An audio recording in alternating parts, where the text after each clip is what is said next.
Good morning. Our reading today is a poem from Robert Frost called The Road Not Taken.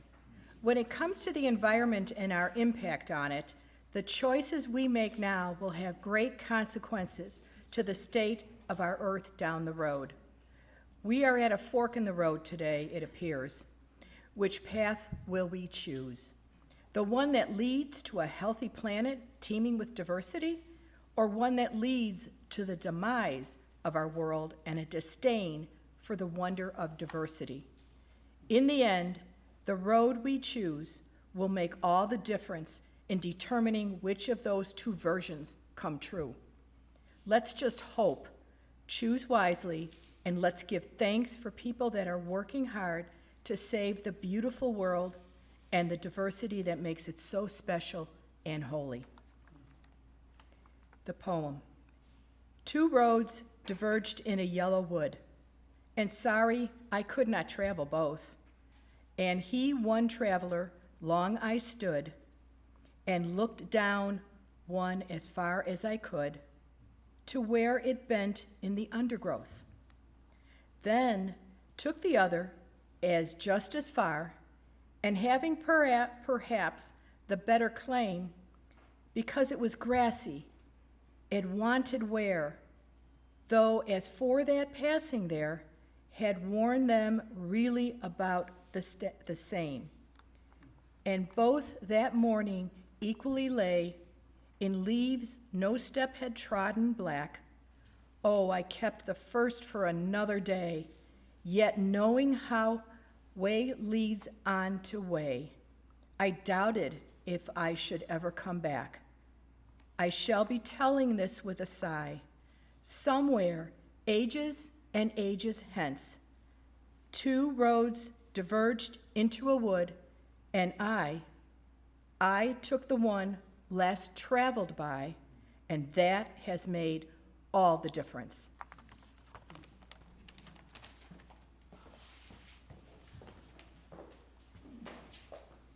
I know which path I want to take. It's the one that hopefully we as a church will are choosing to take as well, but can inspire others to come along. So when we look back at the road we took one day, we know this is the right road for the environment and for our world. I want to invite Anna Jane up to introduce James, our speaker. Are we doing a talk back after? Sure. Yeah, okay. Good morning. I'm Anna Jane. This is my first time up here. This is a different perspective. And y'all look beautiful. And so for the last couple of years, I've gotten involved in the local Sierra Club. And so through that, I had met James Scott, our speaker today. And he heads up the Florida chapter of the Sierra Club, so the entire state. And he's here to talk to us today about environmental justice. All right. Oh, and I forgot, and afterwards, after the service, we'll do our usual talk back, and we can come and ask questions.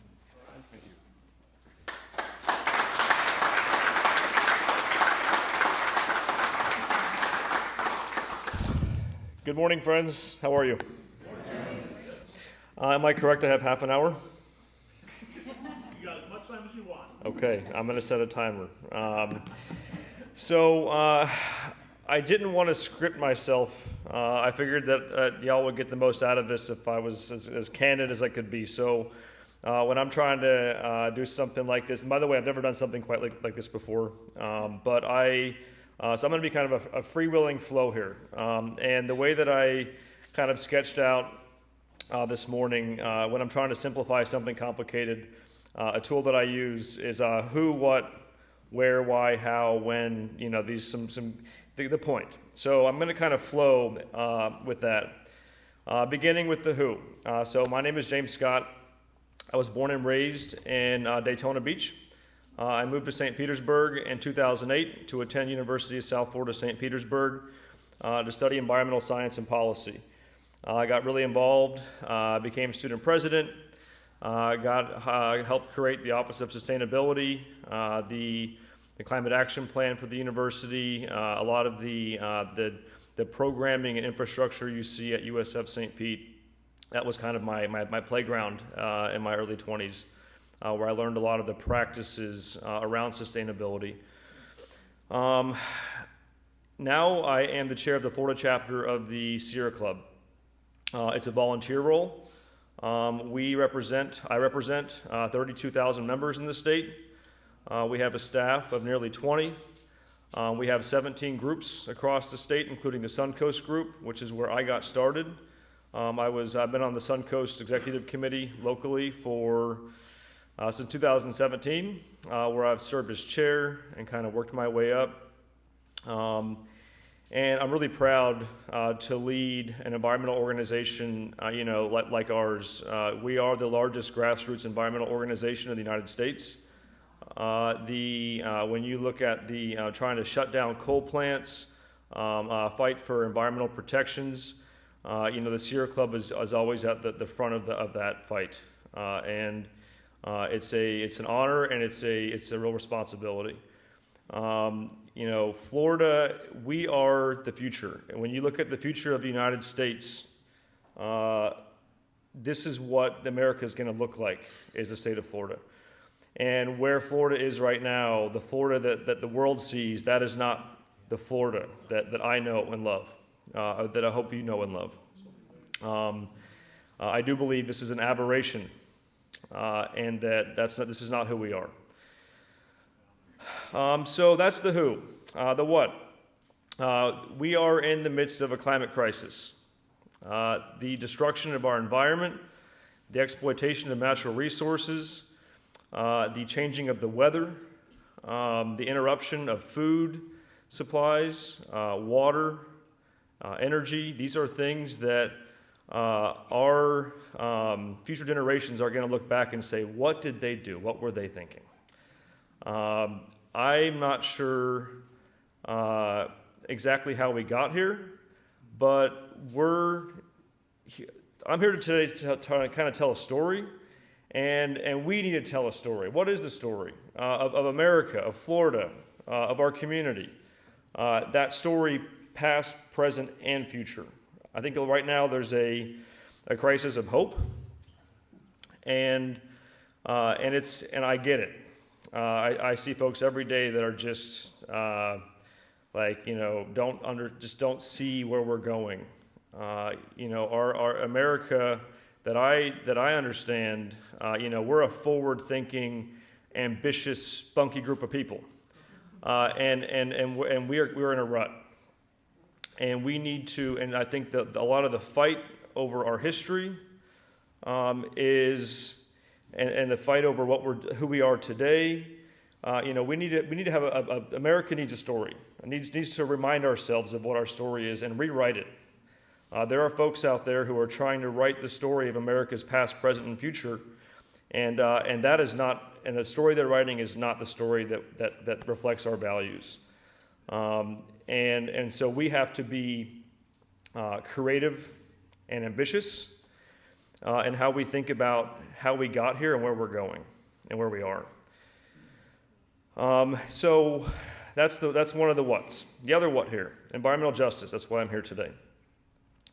What is environmental justice? So you had a traditional environmental movement. It really started with the protection of wild places, national parks, preserves. Conceptually, for a lot of folks, that meant there's the land and there's people. And if you want to preserve the land and the environment, you got to get the people off it.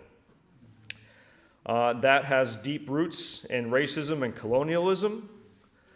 The understanding that people and the land are separate, we are not.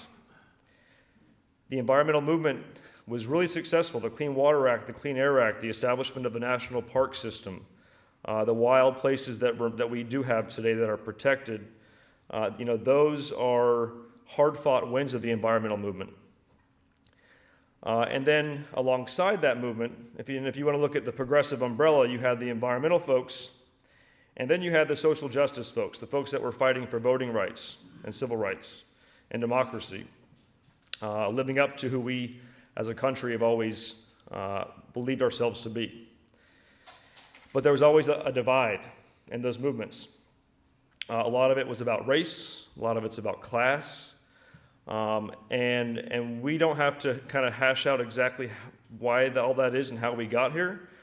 But in this moment, the realization, the concept, the word, the phrase environmental justice is a recognition that these things are not separate. The forces that would exploit the environment are the same forces that would exploit people. These two movements, the environmental movement and the social justice movement, being separate has undermined all of us. So the phrase environmental justice is a recognition that we need to join and build a bigger tent and to understand that the environment and people are one. And for a lot of folks in the environmental movement, this issue is something that I fight harder on in my role as the chair of the board than anybody. And I get a lot of pushback. We're here to fight for the water, for clean energy, to protect the panthers and the bears and the wildlife. And yes, that is our mission. As Sierra Club, our mission is to explore, enjoy, and protect the earth. But we can't do that in isolation from people. And so the practice of environmental justice, the theory and the practice, is a real recognition that we are stronger together and that joining forces so environmental justice is fundamentally about the combination of these two movements. So that's part of the what. So where? Here in Florida, I don't know if a lot of folks know this, but our springs, our system of springs, freshwater springs, is the largest in the world. The Everglades are a global gem of biodiversity. We have a really special place that we call home. And we have been paving paradise for decades. The home that we love, a lot of us are here, so I'm a second generation Floridian, but everybody that came here because we love the nature, right? This is that we live in paradise. We are messing that up. We are taking that away from future generations. And so I think that if there's anything that can unite us in these divisive times as Floridians is that we love our land. We love our wildlife, we love our water. And so we really need to be thinking about what brings us together in this moment. And loving our state is a good first step. Also, in terms of where, when we think about environmental justice, we think about frontline communities. Quick raise of hands, who's heard of that phrase, frontline community? Okay. When you look at pollution and you look at historically underrepresented people and communities, they intersect. The places where folks get asthma and cancer because of pollution, or the folks where people get flooded the most, these are what we call frontline communities. And so as we're trying to build a bigger movement, understanding that the places where the environment is under the greatest assault also just so happens to be where folks, and historically, this means black and brown folks, folks without means, folks who were redlined into certain neighborhoods along industrial corridors or into flood zones. These frontline communities are the places where we build alliances. And so when you imagine the map of Florida in your mind, from a Sierra Club perspective, we want to imagine where are the most beautiful places we want to protect in our state, and then where are the places where the environment's being harmed the most, and where do people overlap with that. Human health and environmental health go hand in hand. So frontline communities, that is where the opportunity lies to build a bigger movement. So why? So the environmental harm and human harm, how they kind of line up, it's about life. There are folks out there who have a disregard for life. And ironically, those are folks who consider themselves pro-life. what about the people that are here, the kids that are here now? There are, I think there's a callousness and greed that have I think detached some folks from they're having compassion and empathy for both the environment and for people. Why environmental justice? Because we're stronger together. As I'm guessing I can say this, as progressives, we're stronger together. There are parts of our culture and our politics and our media that have divided us. Those have been in large part deliberately orchestrated. We have got to come together and overcome those divisions. And a lot of times it means flipping to a different news station.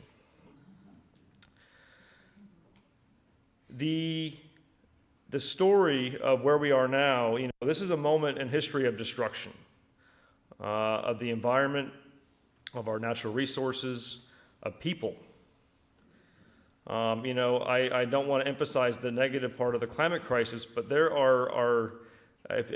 what's ahead is really daunting. The changing of the weather, the interruption of food and energy supplies, access to fresh water. A lot of the global instability that we see are people who haven't gotten rain in 20 years or 10 years, and so they're going to war. And so when we think about this moment of destruction, we have to be able to have the imagination to think about what comes after. And what should come after destruction is a regeneration, a rebirth. We have to have the hope and the imagination to imagine that. And I think that's what a lot of people don't have right now. That's something that's lacking in our politics. Our leaders who can really put out a vision for where we're going. What is the story of the future? There's a lack of that. And that starts on the grassroots level. Those of us on the ground, there's folks on high who I think have lost touch with what it means to be a strong community. And so the telling of a new story is going to start on the community level. We're not going to find it on national news. We're not going to find it in national politics. Ultimately, those things will reflect a hopeful future, but it starts with us. So how do we manifest these values? What does it mean to live environmental justice? There's a lot of, in the Sierra Club, we're a bureaucracy. We're an organization. We have a lot of members and a lot of leaders and we have the national all the way down to the local. And there's been a lot of work going into training and building the knowledge. So things like gender pronouns, figuring out how to get that right.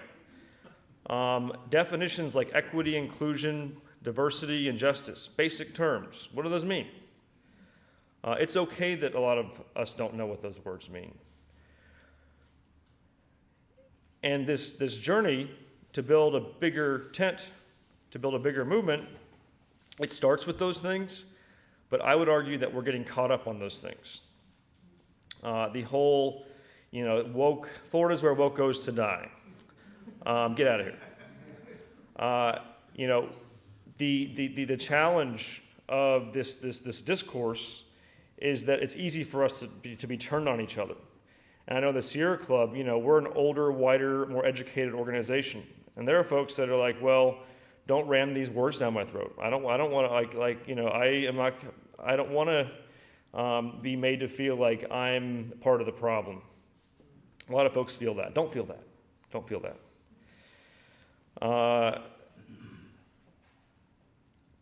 So there's the talk, the words, the ideas, the theory, if you will. And then there's a practice.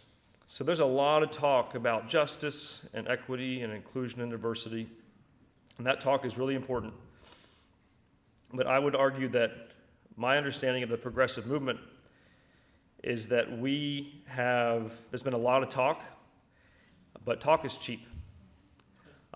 Where's the walk? Walk the talk, please. And so for folks that I lead, my point is, hey, we're going to talk about these things. We're going to learn the words. We're going to learn the ideas. What does justice really mean? What does equity mean versus equality?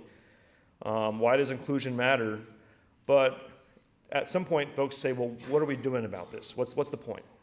And that practice is where the rubber meets the road. I don't want to just get up here today and talk about the ideas. The ideas are very, very important. I think that I'm here with an audience that kind of gets the idea, right? And before I dive in, I do want to just touch on some of these words. Equity is the acknowledgement that some people have less resources than others. So when we approach government policy, things like education and healthcare access, some folks start from a disadvantaged point. Some folks don't want to acknowledge that. I don't get it. It's the politics of division, but we have to recognize, and that's when we talk about frontline communities, the folks that are fighting to feed their families and to breathe clean air. We have to, as we're redirecting our thoughts and our resources, we have to acknowledge that some folks are starting from a different point than others. And let's not be divisive about it, because folks are dividing us based on that. Inclusion, creating welcoming space. This is a very welcoming space. A lot of organizations and movements, businesses, nonprofits, they're not very inclusive. If you see a board, I came onto the Sierra Club board, and it's all white folks. That's okay. Nobody is looking to cast any stones at that. But we lead the state of Florida. We should reflect the state. Our leadership should look like our state. If we want to represent the communities that we serve, then we need to think about who in our organization has power. How are we going to become a more inclusive organization when everybody looks the same? That's hard work. How do you, and a lot of, big corporations and organizations are, checking the diversity boxes. That's not how you do it. You create a space where folks feel welcome and supported and where they belong. That's how you start. And I think a lot of the progressive movement has really focused on checking boxes and diversity for optical sake, for how it looks. Inclusion is about really creating spaces that all people want to be part of. And that's hard. It shouldn't be, but it is. So the practice.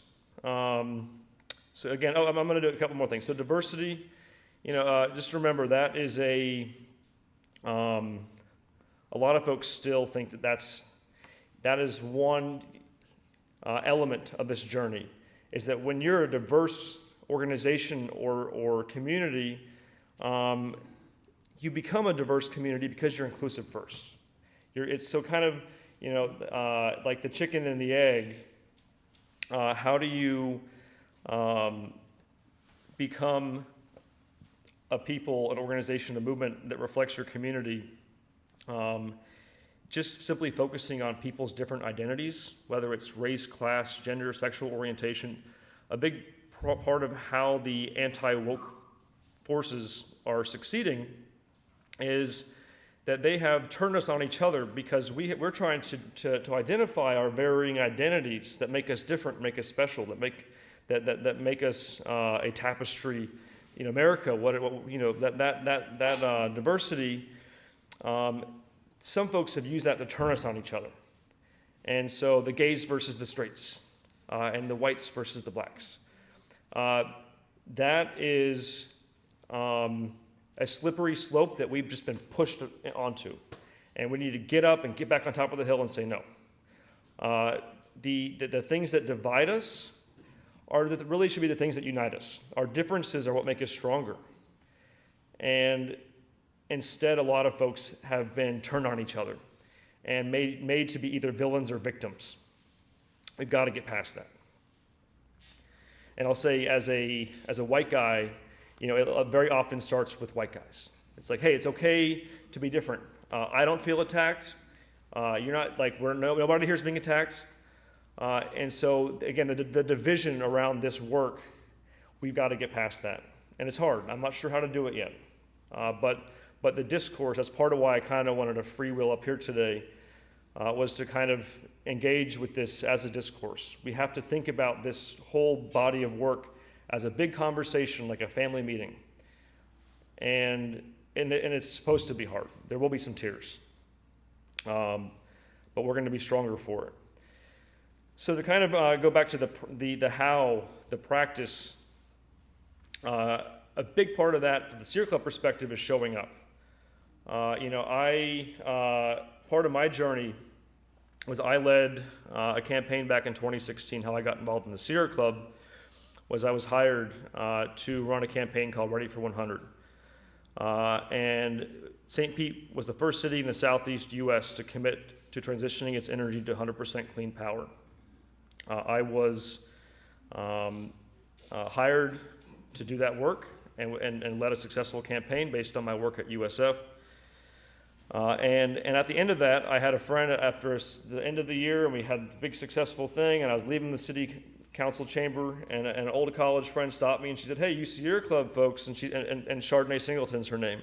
She's a local organizer, and she's a black woman. And she said, "What about Childs Park?" I said, "What do you mean, what about Childs Park?" And she said, "Well, there's a neighborhood right, 5 minutes away, predominantly black neighborhood, that has an air quality problem. There are people that have had for decades air pollution. These people have asthma. There's times a day where they have to go inside because the smell gets so bad." And she said, "What about that?" And I was like, "Well, I didn't know about that." And it kind of, there's moments sometimes when your bubble gets popped, where you realize that you're in a bubble. And that was the moment for me. And I've spent the last several years advocating on that issue. We actually just got some money from the state.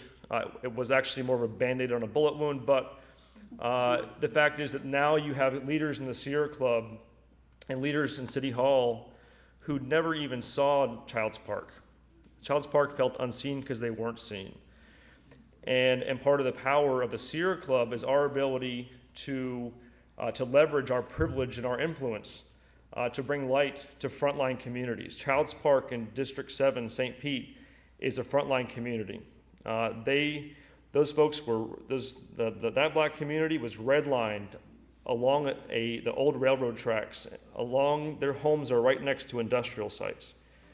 That was done on purpose. And the city did that through zoning and other means of government. And so it's on the city and on the community to fix that. And so that for me was a big aha moment. And the relationships that we built on that issue then led to other relationships that led to other things like our community benefits agreement ordinance that we adopted about a year or so ago. And that means that any big project that the city does where the city's kind of putting skin in the game, now there's requirements around the green buildings and affordable housing and walkability and green spaces. And that was a Sierra Club in lockstep with our leaders of color in the city of St. Pete. And we got that ordinance passed because our traditional environmental council members, our traditional allies, who never would have thought about District 7 or Childs Park, who typically ally with the environmentalists, but also developers. We got their votes when they probably wouldn't have voted for it. So we made something happen that was tangible for our frontline community because we leveraged our power. We twisted arms to make that happen. And that's how the practice starts. You start to show up in parts of the community where you're typically not showing up. You build relationships that maybe you wouldn't have had if you weren't thinking about these things. And you actually put skin in the game. This is about building coalitions. The environmental movement does not have the numbers or the power to fight the forces that be to protect our environment.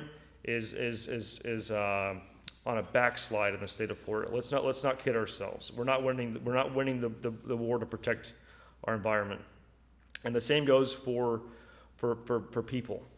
The folks that struggle to feed their families and to breathe clean air and to afford their living. We need to join forces. And that goes back to the whole point of environmental justice. the environmental folks and the social justice folks, the folks that fight for democracy and the folks that fight for clean air and clean water, joining forces, what that is going to manifest as is a political coalition. And I'm not sure, I don't want to go down the slippery slope of politics here, but ultimately it's about people and it's about power. And right now the folks that have power are abusing it and turning us against each other. Those of us of goodwill are the majority. The majority of people are good people. I do believe that. But we've been divided. And folks have done that. Folks have orchestrated that. And we've got to be smarter than that. And so by uniting and building coalitions, so faith groups, universities, youth, and even in the Sierra Club context, joining forces with fishermen to protect clean water and to fight back against the preemption of fertilizer ordinances. There we have to have the imagination of how we fit into a bigger tent and a more diverse tapestry, because ultimately we needed to have, as the grassroots people of our state, we should be the ones that have power over our laws and our investments in education and healthcare and infrastructure. Right now, the folks that have that power in spite of us. And so it's on us to build those coalitions. The real change is a lot of that in the state of Florida. A lot of it happens in our city halls, in our county commissions, our school boards, and ultimately up in Tallahassee. And for us to be able to fight for our right to be in those spaces and to be heard and to affect the outcomes, that's hard work. But it starts with, and again, my journey, making relationships with leaders in the Black community, working on Child's Park and leveraging the Sierra Club's resources to get it in the paper and to get it on the agenda. And it should be fun. Meeting new people who don't share your background, building relationships with folks that 10 years ago you never would have thought that you would even been in their community, let alone being their friend.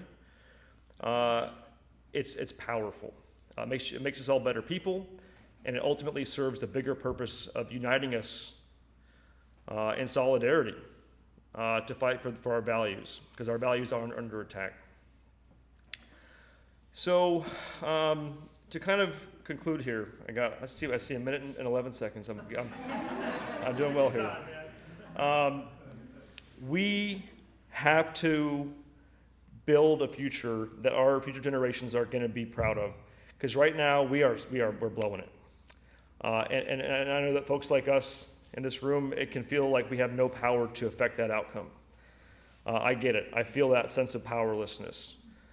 But history's rife with stories of authoritarian, divisive figures who use the same old tropes to turn us against each other that ultimately serves the powers that be. But also history's got stories of moments, inflection points, where people come together and galvanize and do something that history might not have expected. We have to have the hope that'll happen, and have the imagination of how we're going to be part of that. I believe that that's going to happen. Florida is going to be a very different state. I think it's going to take us personally this decade to turn the ship around. By the end of this decade, it's going to be hard work. The work I'm talking about doesn't happen overnight. I've been working on environmental justice since 2016 when I heard about Child's Park, and now I lead the largest environmental organization in the state, and I have lots of levers to pull and staff at my disposal. I still don't know exactly how to make this happen, but if we have an approach that is inspiring to us in how we live our daily lives now, but also thinks about how it's going to culminate in the years to come, we have to imagine the day when the powers that be in the state of Florida are our people. That will happen. We have to have that imagination and the hope. Also, hope is not enough because talk is cheap. So we have to also put ourselves out there, show up, make those relationships, put skin in the game. If there's issues, and I think you all really reflect this, there's There's a lot of hard work to be done, and we have to lock arms with folks that maybe years ago we wouldn't have even thought of locking arms with. A lot of folks share our values. The majority of people in our state and our country are good people, but we have to find them. We have to join forces with them. And those of us with privilege have to leverage that privilege in building that trust and building those relationships. So think about the story of our state, of our community, of our country. It's got to be realistic because things are really bad, but it's also got to be hopeful. And it's also got to be tangible. I am so weary of progressives who talk like, oh, I drive an electric vehicle and I recycle, and I only eat meat on Wednesdays. I drive a truck. Okay, I'm not trying to crack on anybody that does those things, but the true work is more personal than that. A lot of it is, I think the phrase is virtue signaling. A lot of us, being a progressive, a lot of it's about the optics. It's about looking like you're doing the right thing. Actually doing the right thing means, where do you show up? Where do you spend your time? Who are your friends? Who are you building alliances with? That is an actual change in how we live. We can't talk our way out of this. We're going to have to change how we live, how we build, how we plan, how we leverage resources. It's not enough to say the right things anymore. It's about really rethinking how do we show up in the world. So, final thought. It's two words I have here is leadership and solidarity. Solidarity, I think I gave a pretty good argument for why we need to embrace being in solidarity with our neighbors in a more innovative way, in a more inclusive way, and why we need that. And those of us that have the opportunity to lead, whether it's in your place of worship, or it's in your organization, or city hall, we need leadership right now.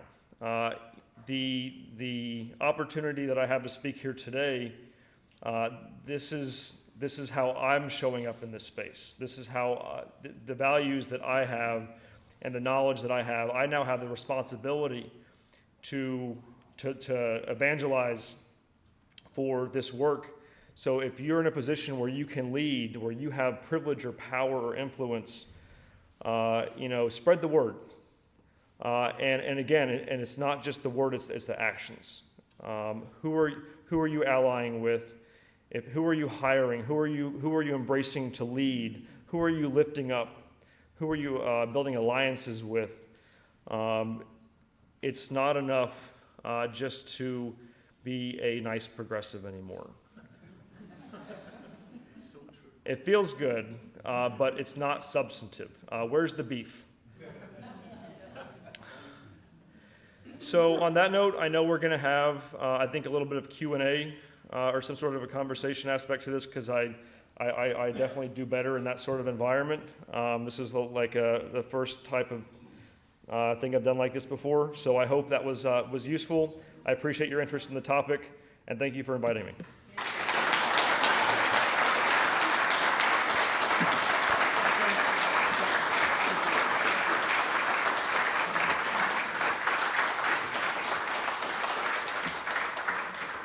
James, thank you. That was really inspiring. You gave us hope, because so often there isn't a lot of hope out there. Everybody wants us to be divided and living in despair and cowering in our beds and pulling the covers over our heads and afraid to get out there and address the issues. And then when we do, it's all about bathrooms and gender pronouns and banned books and, oh God, we can't read Anne Frank's diary anymore. Are you kidding me? I mean, it's just these issues which are important to us to fight back against are what are taking up our energy right now. And I always say, without the environmental movement is the most important social justice movement there is, because without an environment, there are no other justice movements at all, because we're not here. No one's here to move to get a justice movement going or to fight for justice. So, this is really important work.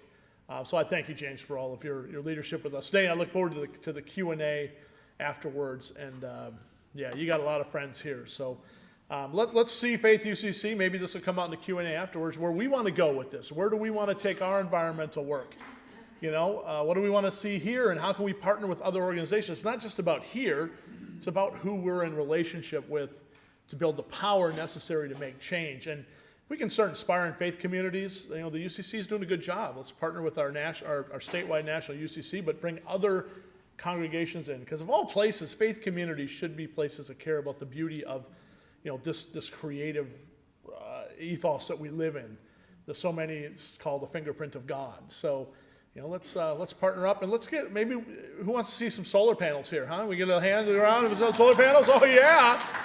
And we got some initiatives to work on. So we can be a model to inspire other faith communities, and there are others doing that, so we can learn from them and then pick up their mantle. So James, thank you.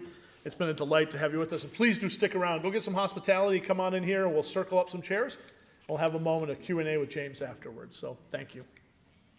Let's let our choir inspire us now.